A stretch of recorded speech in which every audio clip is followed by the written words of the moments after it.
La mondialisation, les nouvelles technologies de l'information et de la communication, l'émergence de nouvelles puissances, les nouveaux enjeux de la diplomatie, les questions économiques, l'environnement ainsi que les mutations des méthodes de travail des diplomates, telles ont constitué la plaque tournante de la conférence débat initiée ce lundi 22 mars par l'ambassade de France et l'Institut français, cadre choisi, la halle de la Gombe.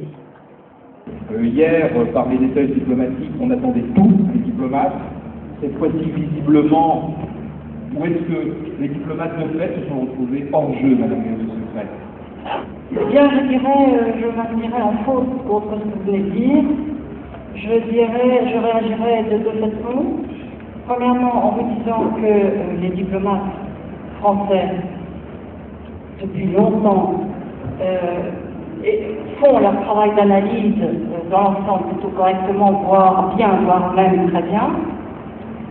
C'est vrai que la révolution de Jasmin, puis en Égypte, puis les mouvements dans les autres pays arabes ont ouvert un débat dans la presse française. Vous avez raison de poser cette question, parce que cette question a été mise en valeur dans la presse française. Mais les diplomates y ont répondu, justement, en disant une chose. Tout ça, je ne veux pas être trop longue en introduction, il ne faut pas confondre la diplomatie et la politique étrangère. La diplomatie, c'est de l'ordre de l'ingénierie. La diplomatie, ça vient du mot diplomate. Pour pouvoir négocier au nom d'un roi, d'un prince, autrefois c'était le cas, au nom d'un chef d'État ou d'un gouvernement. Donc, la diplomatie, on confond toujours la diplomatie ne fait rien, la diplomatie qui n'a pas vu les révolutions venir, bon.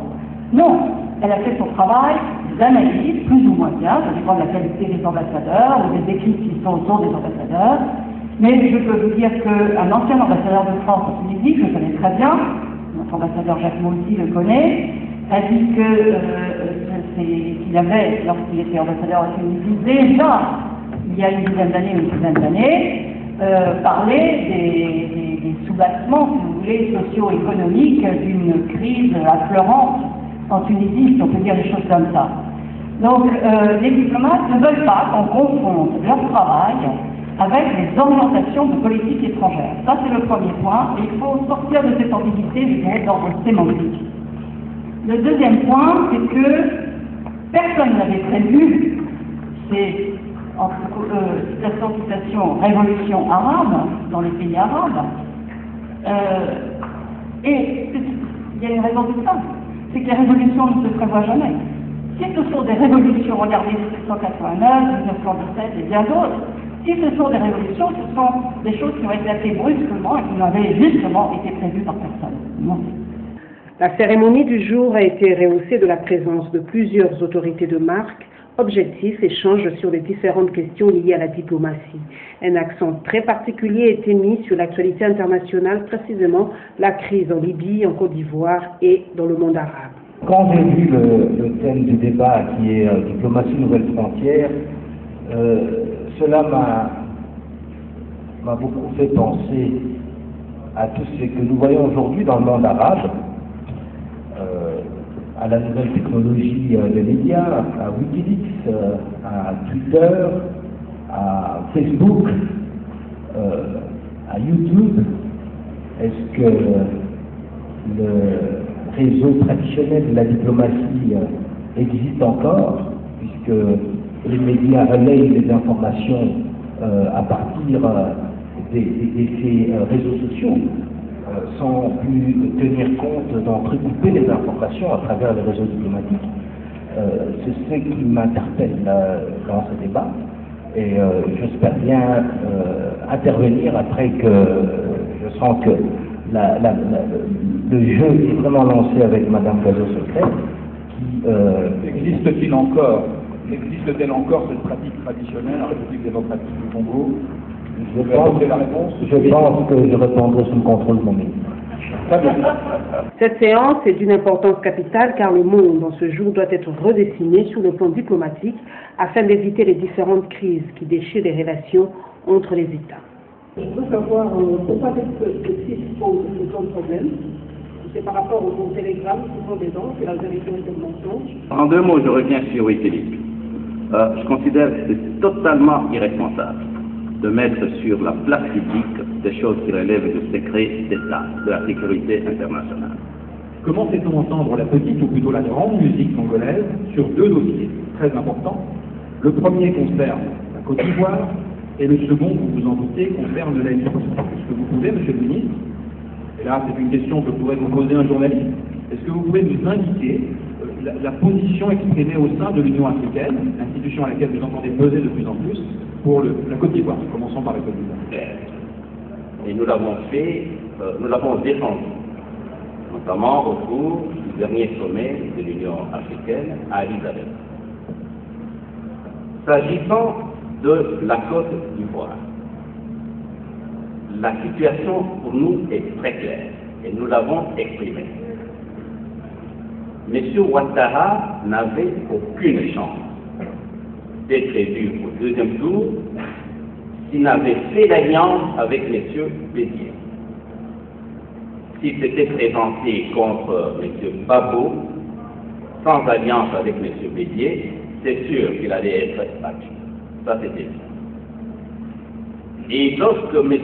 Babo avait demandé que ce protocole soit signé pour dire le candidat perdant reconnaîtra la victoire de l'autre, c'est parce qu'il était convaincu qu'il allait gagner.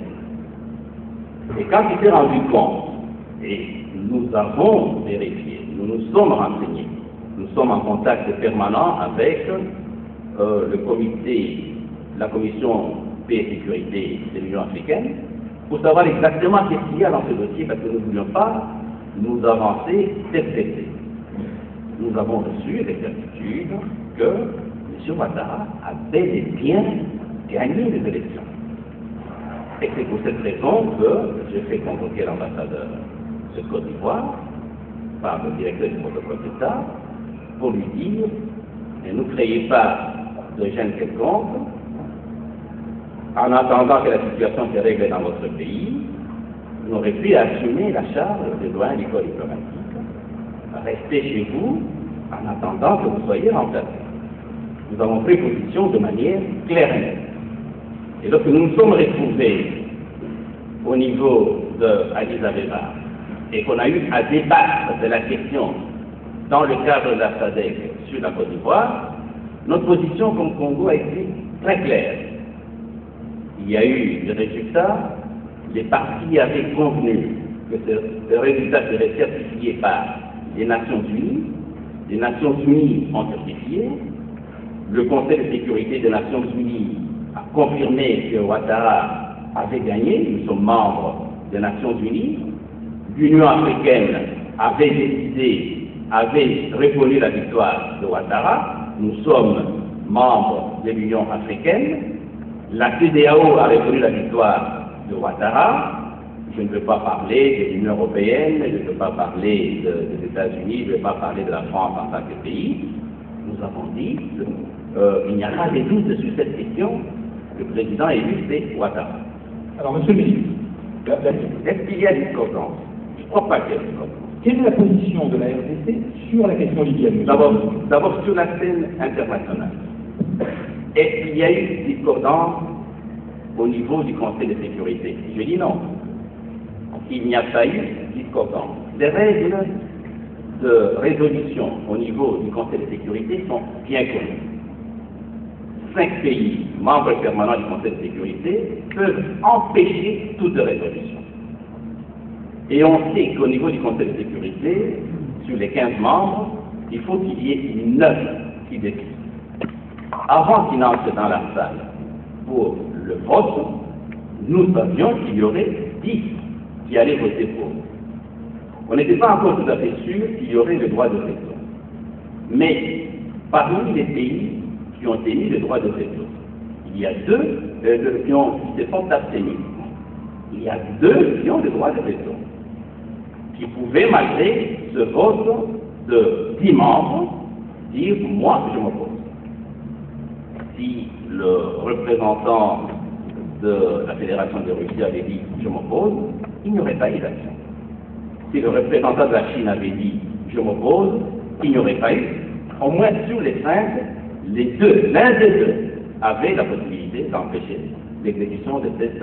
donc pour moi, connaissant les règles et les fonctionnements et les prises de décision au niveau du Conseil de sécurité, il n'y a pas eu discordance quand la décision a été prise.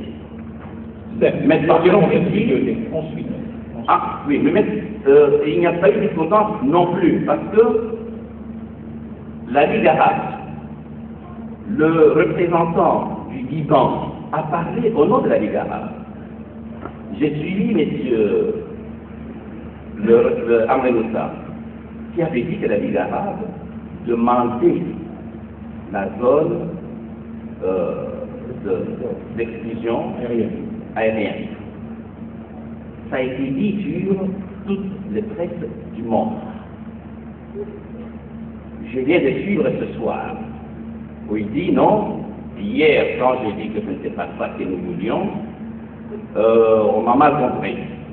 Nous continuons à affirmer qu'il faut cette zone-là. Donc nous sommes respectueux de la grande organisation internationale. Nous suivons les décisions qui sont prises au niveau du Conseil de sécurité.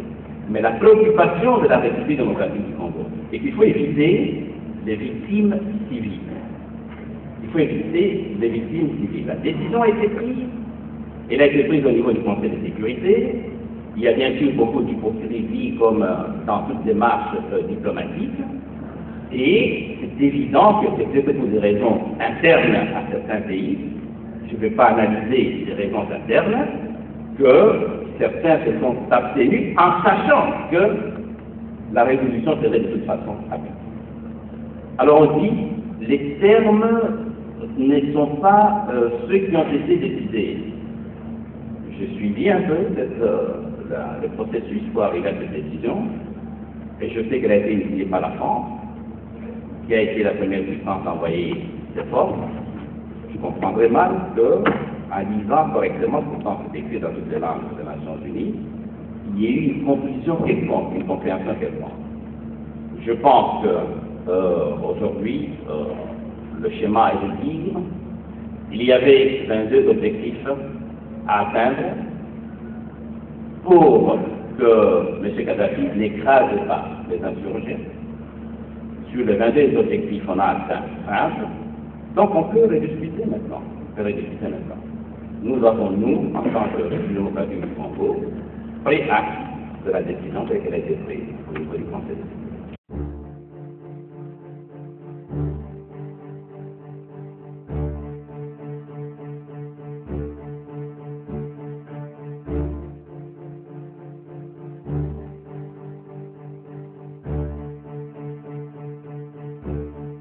Une très belle soirée, rentrez bien chez vous et n'oubliez pas de rallumer vos portables. Bonsoir.